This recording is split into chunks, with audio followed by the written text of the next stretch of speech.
Shall we have breakfast together?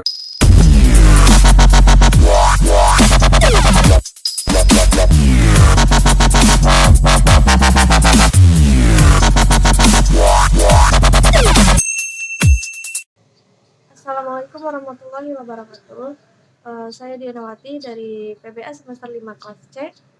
Di sini saya akan menjelaskan materi dari mata kuliah telaah materi bahasa Arab MTS, yaitu tentang pasangan KD 3.9 dan 4.9 serta pasangan KD 3.10 dan juga 4.10 dalam tema Al-Bait atau rumah. Nah, yang pertama itu untuk KD atau kompetensi dasarnya, yaitu ada 3.9 di mana KD ini untuk memahami fungsi sosial, struktur teks, dan juga unsur kebahasaan yang mencakup bunyi, kata, dan juga makna dari teks sederhana yang berkaitan dengan tema Al-Bait atau rumah, yang melibatkan tindak tutur memberi dan juga meminta informasi tentang rumah dengan memperhatikan susunan gramatikalnya, yaitu mubtada muakhar dan juga khobar mutaqaddim.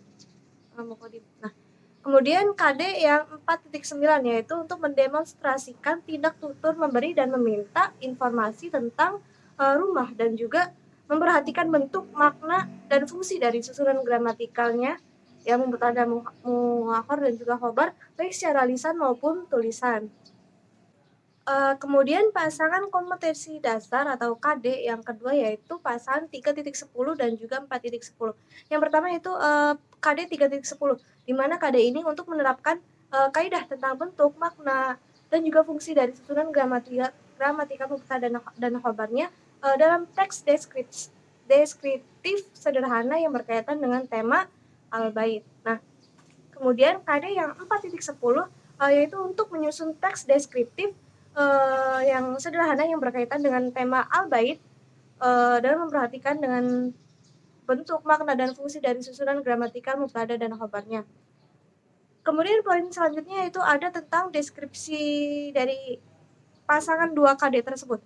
Itu yang pertama, siswa diharapkan memiliki pengetahuan dan juga keterampilan di dalam memahami fungsi sosial, struktur teks, dan juga unsur kebahasaan yang mencakup bunyi, makna, dan juga kata dari teks sederhana yang berkaitan dengan tema Al-Bait atau rumah, yang melibatkan tindak tutur memberi dan meminta informasi tentang rumah dengan memperhatikan susunan gramatikal mubtada muakhar dan juga khabar muqaddimnya. Jadi di dalam maksud dari pasangan KD yang pertama yaitu KD 3.9 dan 4.9 yaitu siswa itu diharapkan memahami terlebih dahulu dan dituntut untuk memiliki pengetahuan dalam memahami teks deskriptif yang tentang tema Al-Bait, memahami strukturnya, memahami unsur kebahasaannya yang mencakup bunyi, kata, dan juga makna. Nah, kemudian deskripsi KD pasangan KD yang kedua yaitu pasangan KD 3.10 dan 4.10 yaitu siswa diharapkan memiliki pengetahuan dan juga keterampilan di dalam menerapkan kaidah tentang bentuk, makna, dan juga fungsi dari susunan gramatikal mubtada khobarnya dalam teks deskriptif sederhana yang berkaitan dengan tema Al-Bait atau rumah. Nah, jadi dalam pasangan KD ini siswa itu diharapkan memiliki pengetahuan dan juga keterampilan di dalam menerapkannya. Jadi setelah tadi yang pertama untuk memahaminya terlebih dahulu, nah kemudian yang ini untuk menerapkannya secara langsung. Jadi seperti menganalisis, terus membuat tes deskriptif sederhana tentang Al-Bait dan sebagainya gitu.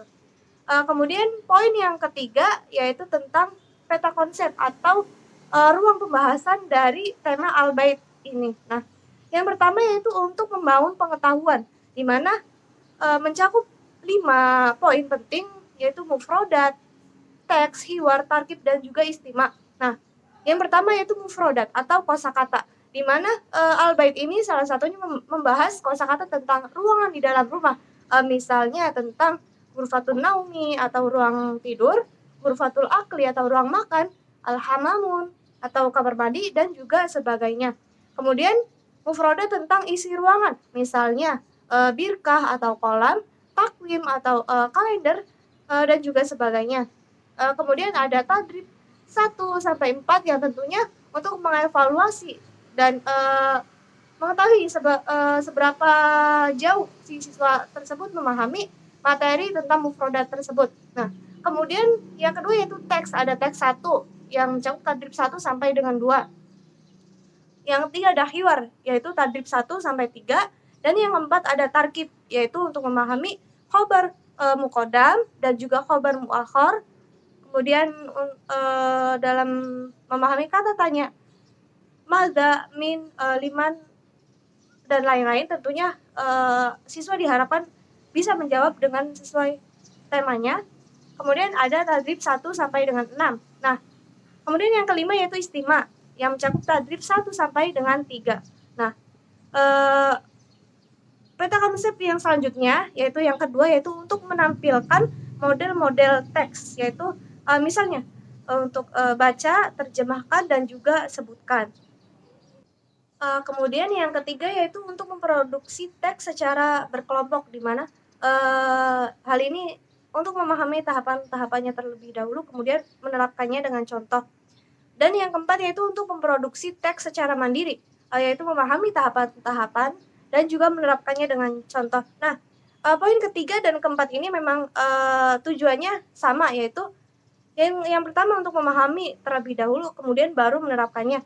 Nah, tentunya ini juga untuk mengasah jiwa kerjasama antara siswa dan juga untuk dirinya sendiri. Nah, misalnya siswa itu pertama dituntut untuk memahami contoh teks deskriptif dari buku atau dari contoh yang guru berikan kepada mereka, dan mereka belajar tentang struktur teksnya, fungsi teksnya, dan juga unsur kebahasaannya yang mencakup fungsi, makna, dan juga bentuk katanya. Nah, setelah siswa memahami secara detail atau sedikit demi sedikit tentang tentang struktur teks dari teks sederhana deskriptif tersebut, kemudian para siswa entah secara berkelompok ataupun mandiri dituntut memberikan contoh teks deskriptif yang menggambarkan atau mendeskripsikan tentang al-bait atau tema rumah, seperti itu. Tentunya kalau misalnya tugasnya secara berkelompok, tentunya dituntut untuk bekerja sama dengan baik. Begitupun dengan mandiri, harus dikerjakan dengan sendiri dan juga sesuai dengan temanya. Nah, mungkin itu saja yang dapat saya sampaikan sedikit tentang tema al-bait dan juga pasangan KD 3.9 dan juga 4.9 serta pasangan KD 3.10 dan juga 4.10. Terima kasih telah menyaksikan. Kurang dan kurangnya saya mohon maaf. Wallahul muwaffiq ila aqwamit thoriq. Wassalamualaikum warahmatullahi wabarakatuh.